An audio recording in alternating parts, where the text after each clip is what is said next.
जय हिंद दोस्तों, मैं सेबी पंजीकृत सलाहकार नहीं हूं। यह वीडियो केवल शैक्षिक और सूचनात्मक उद्देश्य के लिए बनाई गई है। वाखाट के बारे में बात करेंगे दोस्तों। वाखाट का करेंट प्राइस अभी ट्रेड कर रहा है लगभग 2153 रुपये। 6% की बढ़त आई है, लेकिन 6% की बढ़त गिर के आई है। सुबह में यह शेयर जो है 16% की बढ़त के साथ कारोबार कर रहा था 2360 पे। दोपहर में भी लगभग 2290 के आसपास ट्रेड कर रहा था 13% की बढ़त के साथ। शाम को जो है कैंडल क्लोज करते करते जो है 5% की बढ़त रह गई। यहाँ पे भी देख सकते हो 2422 रुपये का आज का जो है टॉप लगाया है। यहाँ पे देखिए प्राइस, ठीक है ना। अब ये तेजी क्यों आई है, एसएम की लिस्ट में भी शेयर शामिल हो चुका है, उसके बारे में भी यहाँ पे हम लोग बात करने वाले हैं। तो कई सारी यहाँ पे मैं आप लोगों को अपडेट दूंगा, ठीक है। 1 crore 18 lakh equity share trade हुए हैं, 2600 करोड़ रुपए के शेयर बाय सेल हुए हैं और बहुत सारी इंटरडे लास्ट डील भी इसमें ट्रेड होती हुई दिखी है। यहाँ पे देखिए, आज अगर देखोगे इंटरडे लास्ट डील में तो इसका नाम है, आपको आएगा सबसे नंबर 1 पे। दोपहर में आ रहा था। यहाँ पे देखिए, इसको अगर देखेंगे तो देखिए कई सारी बड़ी-बड़ी लार्ज डील यहाँ पे देखने के लिए आप लोगों को मिल रही हैं। वाकहाट में लार्ज डील, ठीक है ना। इस तरीके से देखिए 10 करोड़ रुपए के, 5 करोड़ रुपए के, यहाँ पे कई सारी बड़ी-बड़ी क्वांटिटी यहाँ पे खरीदी गई हैं, जो कि आप लोग ये देख सकते हो। ये सारा का सारा जो है आज इसमें लार्ज डील ट्रेड होता हुआ दिखा। ये सारा का सारा आप लोग स्वयं देख सकते हो, ठीक है ना। अब चलिए, तो इस तरीके से यहाँ पे सर्किल लिमिट अभी भी इसका 20% का ही है, मतलब सर्किल लिमिट नहीं बदला है, केवल एसएम की लिस्ट में शामिल हुआ है।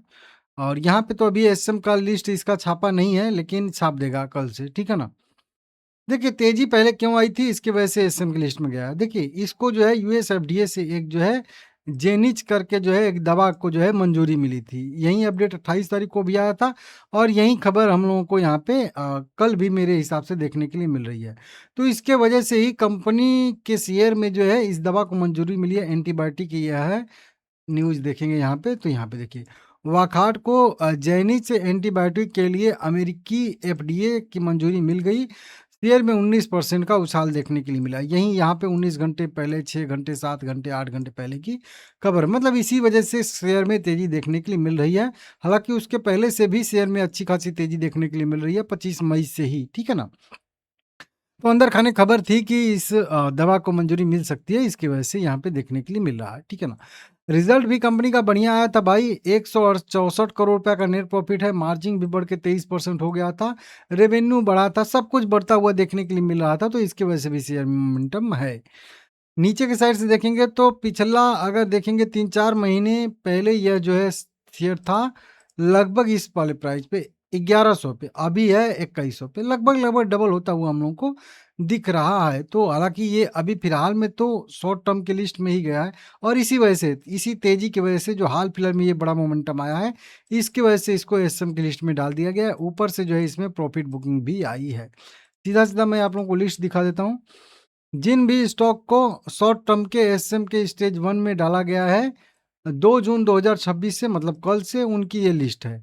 और इसी लिस्ट में आप लोग देखोगे तो सबसे नीचे हम लोगों को देखने के लिए मिलेगा यहाँ पे वाखाट लिमिटेड। वाखाट लिमिटेड का यहाँ पे आपको स्क्रिप्ट कोड भी दिख जाएगा, आईएसआईएन नंबर भी दिख जाएगा, सब कुछ। अभी इस लिस्ट में शामिल होना पॉजिटिव है या निगेटिव, तो निगेटिव होता है। कोई भी शेयर शॉर्ट टर्म या लॉन्ग टर्म के लिस्ट में जहाँ पे भी शामिल होता है, हालांकि शॉर्ट टर्म में ऐड होता है तो ये थोड़ा सा कम निगेटिव है, लेकिन लॉन्ग टर्म में अगर ऐड होता है तो बहुत ज़्यादा निगेटिव होता है। और मुझे उम्मीद है कि ये एसएम के अभी तो एसएम के एसटी में है, शॉर्ट टर्म में है। बाकी ये जो है एएसएम के जो है एलटी में, लॉन्ग टर्म लिस्ट में भी शामिल हो सकता है। इसका भी ये दावेदार है या वो भी क्राइटेरिया फिल कर रहा है, जो मैं समझता हूँ, ठीक है ना। इस तरीके से बढ़िया वॉल्यूम है। तो ठीक है, देख लीजिएगा आप लोग अपने हिसाब से। अब इससे फ़र्क क्या पड़ता है, तो इससे फ़र्क पड़ता है मार्जिन ओर्जिन का। अप्लीकेबल मार्जिन इसमें जो 25% का है, ये बढ़ के 50% हो जाएगा या 100% का मार्जिन हो जाएगा।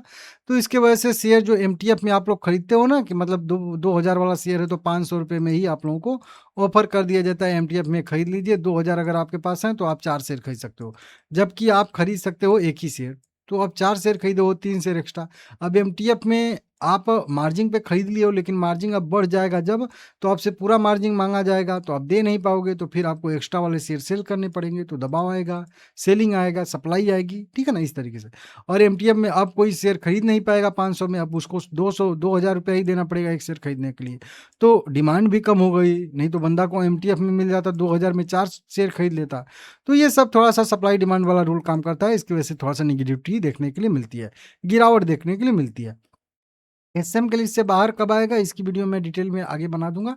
चैनल आप लोग सब्सक्राइब कर लीजिएगा। मेरा क्या व्यू है, तो मेरा कुछ नहीं व्यू है, एक ही बस व्यू है इसमें। 2055 रुपया का लेवल अगर सस्टेन करता है, और मुझे उम्मीद है कि शायद अगर ये तेजी जो है वो मतलब इसको कंटिन्यू करना है, तो 2055 रुपये के लेवल, या 2000 कह लीजिए, 2000 रुपये के लेवल को नीचे नहीं ब्रेक करेगा, ऊपर की साइड में ही सस्टेन करके मोमेंटम करना चाहिए। अगर 2000 रुपये का लेवल नीचे करता है, ब्रेक होता है, तो फिर इसमें गिरावट की संभावना ज़्यादा बन जाएगी, और फिर से ये जो है इसी रेंज में, मतलब 1600 वाले रेंज में आ जाएगा। लाइक करिएगा, चैनल को सब्सक्राइब करिएगा।